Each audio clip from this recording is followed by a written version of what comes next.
जिन लोगों को 56 इंच के कपड़े फिट आते थे उनके कपड़े नॉर्मल साइज के हो गए हैं। जो लोग 400 पार करने गए थे वो 240 में निपट गए। हमारे देश में इक्वालिटी बिफोर द लॉ ऐसा माना गया है कि हमारा संविधान हमें ये हक देता है कि इस देश में जो न्याय व्यवस्था है, जो लॉ है, उसके सामने सब लोग बराबर हैं। इक्वालिटी बिफोर द लॉ का कोई मतलब नहीं है अगर equal treatment before the law नहीं होगा। इत्तेफाकन मैं हिंदू घर में पैदा हुई, इत्तेफाकन मैं एक सवर्ण परिवार में पैदा हुई, इत्तेफाकन मैं ऐसे परिवार में पैदा हुई जो खुद पढ़ा लिखा था अंग्रेजी माध्यम में, इत्तेफाकन मैं अंग्रेजी माध्यम में पढ़ी लिखी हूँ और बोल सकती हूँ, और इत्तेफाकन मैं बॉलीवुड में की फिल्मों में काम कर चुकी हूँ। इसलिए शायद जिन लोगों ने उमर को उन्हीं केसेस में और बाकी साथियों को, मिरन को, अतर को और गुजफा बाकी लोगों को उन्हीं केसेस में अरेस्ट किया, उन्हें लगा कि शायद ये ज्यादा हो जाएगा।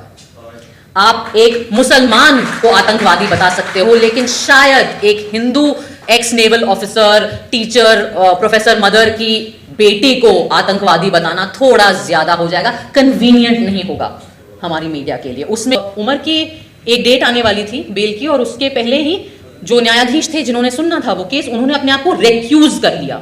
नहीं समझता कि मैं काबिल हूं कि मैं ये केस सुन सकूं। क्यों काबिल नहीं हुआ? बड़ी पढ़ाई लिखाई करी होगी आपने जज बनने के लिए, कई सालों से आप आई एम अज्यूमिंग हमारे ही टैक्स के पैसों की तनख्वाह आ रही होगी आपको, हमारे ही टैक्स के पैसों से जो घर बनते हैं सरकारी उनमें आप रह रहे होगे, हमारे ही टैक्स के पैसों से जो पर्क्स आपको मिले हैं उन पे आपकी जिंदगी कंफर्टेबल है। तो आपको क्यों ये हक है अपने आप को रिक्यूज करने का अपनी जिम्मेदारियों से? क्या ये हिंदुस्तान के नागरिकों के साथ गद्दारी नहीं है?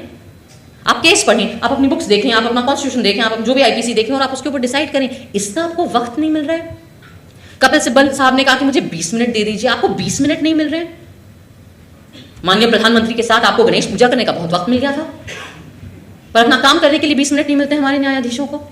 आपको किस चीज़ का डर है? आम नागरिक को तो जेल का डर होता है, पिटाई का डर होता है, मुसलमान तो कहीं पे भी पिट जाते हैं बेचारे इस देश में, दलित कहीं पे भी पिट जाते हैं इस देश में। हम लोगों को भी डर लग सकता है कि काम नहीं मिलेगा, कॉमेडी के शोज नहीं मिलेंगे, फिल्में बंद हो जाएंगी, जिनके बच्चे हैं छोटे छोटे उनको अलग अलग किस्म के डर लगते हैं। आपको क्या डर लगता है? आपके पास तो पूरा तंत्र है, आपके पास तो सारी सरकारी तंत्र है। जब तक आप इन बड़े बड़े सुप्रीम कोर्ट, हाई कोर्ट तक पहुंच जाते हो, आप तो 60 साल 50 साल के ऊपर होते होंगे, आपके तो बच्चे भी बड़े हो गए होंगे, अच्छी महंगी महंगी कॉलेजेस में आप उन्हें पढ़ाते हैं, बाहर भेजते हैं यूनिवर्सिटीज़ में, वो भी सेटल हो जाते हैं, उनकी शादियाँ हो जाती हैं, उनके भी बच्चे होते हैं। तो इस बुढ़ापे में क्या डर है अब आपको?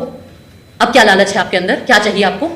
हाँ, क्या ज़रूरत है? गवर्नर पोस्ट चाहिए, राज्यसभा जाना है, इतनी आपके अंदर लालच है कि आप महज आपका काम आपसे करने को हम मांग रहे हैं, वो आपसे नहीं हो रहा है। मानती कि ये किसी भी प्रकार का न्याय है। न्याय करने में होता है, न्याय बोलने में नहीं होता, न्याय भाषणबाजी नहीं होती, न्याय एक्शन होता है। लेकिन मैं ये भी कहूंगी कि अगर ऐसे ही चलते रहा तो वो जो खून के धब्बे हैं वो हमारी न्याय व्यवस्था के दामन पर भी लगेंगे, वो छींटें आप पर भी आएंगी। इसलिए इस मंच से मेरी अपील है, बहुत ज्यादा हम नहीं मांग रहे, अपना काम करिए।